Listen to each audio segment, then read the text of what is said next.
Hi hello ನಮಸ್ತೆ. Night cake cut ಮಾಡೋದು late ಆಗೋಯಿತು. ಹಾಗೆ ಮಾರ್ನಿಂಗ್ ಕೂಡ ಎದ್ದೇಳೋದು ಕೂಡ ಲೇಟ್ ಆಗೋಯಿತು. ಲೇಟ್ ಆಗಿರೋದ್ರಿಂದ ಸಿಂಪಲಾಗಿ ತುಂಬ ಕಡಿಮೆ ಟೈಮಲ್ಲಿ ನಾನು ರೆಸಿಪಿನ ಮಾಡಬೇಕಾಗಿತ್ತು. ಅದು ಕೂಡ ಟಿಫನ್ಗೂ ಹಾಕಬೇಕಾಗಿತ್ತು, ಮಧ್ಯಾಹ್ನ ಊಟಕ್ಕೆ ಕೂಡ ಹಾಕಬೇಕಾಗಿತ್ತು. ಹಾಗಾಗಿ ನಾನಿಲ್ಲಿ ಪೊಂಗಲ್ ರೆಸಿಪಿನ ಚಾಯ್ಸ್ ಮಾಡಿಕೊಂಡೆ. ಈ ಪೊಂಗಲ್ಗೆ ಬಂದುಬಿಟ್ಟು ನಾನು 3/4 ಗ್ಲಾಸಷ್ಟು ಬೇಳೆನ ತೊಗೊಂಡಿದ್ದೀನಿ. ಹಾಗೆ 1 ಗ್ಲಾಸಷ್ಟು ಅಕ್ಕಿನ ತೊಗೊಂಡಿದ್ದೀನಿ. ಹೆಸರು ಬೇಳೆನ ತೊಗೊಂಡಿದ್ದೀನಿ. ಇದನ್ನು ಚೆನ್ನಾಗಿ ವಾಶ್ ಮಾಡಿ 1 ಟೇಬಲ್ ಸ್ಪೂನ್ ಅರಿಶಿನ ಮತ್ತು ರುಚಿಗೆ ತಕ್ಕಷ್ಟು ಉಪ್ಪು ಮತ್ತು 2 ಟೇಬಲ್ ಸ್ಪೂನಷ್ಟು ಗೀನ ಆ್ಯಡ್ ಮಾಡಿದ್ದೀನಿ. ಹಾಗೆ ನಾನಿಲ್ಲಿ 1 ಗ್ಲಾಸಷ್ಟು ಅಕ್ಕಿ 3/4 ಗ್ಲಾಸಷ್ಟು ಬೇಳೆನ ತೊಗೊಂಡಿದ್ದೀನಿ. ಅಲ್ಲಿಗೆ 1 3/4 ಗ್ಲಾಸ್ ಆಯಿತು. ಇಲ್ಲಿ ನಾನು 5.5 ಗ್ಲಾಸಷ್ಟು ನೀರನ್ನ ಸೇರಿಸ್ಕೊತಾ ಇದ್ದೀನಿ. ಹಾಗೆ 3 ವಿಷಲ್ ಹಾಕೋಕೆ ಬಿಡೋಣ. ಹಾಗೆ 1-2 ಗ್ಲಾಸಷ್ಟು ಬಿಸಿನೀರಿಗೆ ಕೂಡ ನಾನು ಇಡ್ತಾ ಇದ್ದೀನಿ. ನೋಡಿ ವಿಷಲ್ ಆಗಿದೆ. ಓಪನ್ ಮಾಡಿದರೆ ಈ ಥರ ಇದೆ.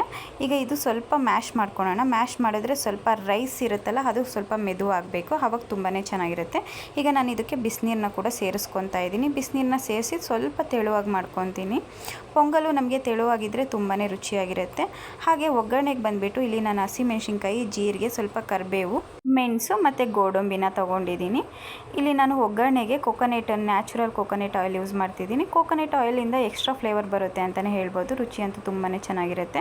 ಹಾಗೆ ನಾನು ಇವಾಗ ಹೇಳಿರೋವಂಥ ಎಲ್ಲ ಐಟಮ್ಸ್ನ ಸ್ವಲ್ಪ ಹಾಕ್ಕೊಂಡು ಹುರ್ಕೊತಿದ್ದೀನಿ.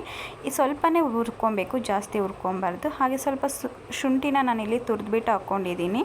ಇದಕ್ಕೆ ನಾನು ಸ್ವಲ್ಪ ಹಿಂಗನ್ನ ಕೂಡ ಸೇರಿಸ್ಕೊತಾ ಇದ್ದೀನಿ. ಹಿಂಗು ಸೇರಿಸಿ ಆಗಿದ ತಕ್ಷಣವೇ ಗೋಡಂಬಿನ ಕೂಡ ನಾನು ಸೇರಿಸ್ಕೊತೀನಿ. ಜಾಸ್ತಿ ಬಡಿಸ್ಕೊಬಾರ್ದು, ಒಗ್ಗರಣೆನ ಬೇಗನೆ ತೆಗೆದುಬಿಡಬೇಕು. ಈ ರೆಸಿಪಿ ಲೇಡೀಸ್ಗೆ ಅಂತೂ ತುಂಬಾ ಹೆಲ್ಪ್ ಆಗುತ್ತೆ, ತುಂಬಾ ಟೈಮ್ ಸೇವ್ ಆಗುತ್ತೆ, ಹಾಗೆ ತುಂಬ ರುಚಿಯಾಗೂ ಕೂಡ ಇರುತ್ತೆ. ಈಗ ಈ ಒಗ್ಗರಣೆನ ನಾನು ಇದರಲ್ಲಿ ಸೇರಿಸ್ಕೊತಾ ಇದ್ದೀನಿ. ನೋಡಿ, ಇದನ್ನೆಲ್ಲ ಚೆನ್ನಾಗಿ ಮಿಕ್ಸ್ ಮಾಡ್ಕೊಳ್ಳಿ. ಇಷ್ಟು ತೆಳುವಾಗಿದ್ದರೆ ಸಾಕು, ತುಂಬ ಗಟ್ಟಿಯಾಗಿದ್ದರೆ ಅಷ್ಟು ರುಚಿ ಅನಿಸಲ್ಲ. ನೋಡಿ, ತುಂಬ ರುಚಿಯಾಗಿರುವಂಥ ರೆಸಿಪಿ ಮತ್ತು ತುಂಬ ಈಸಿಯಾಗಿ ತುಂಬ ಕಡಿಮೆ ಸಮಯದಲ್ಲಿ ಮಾಡುವಂಥ ರೆಸಿಪಿ.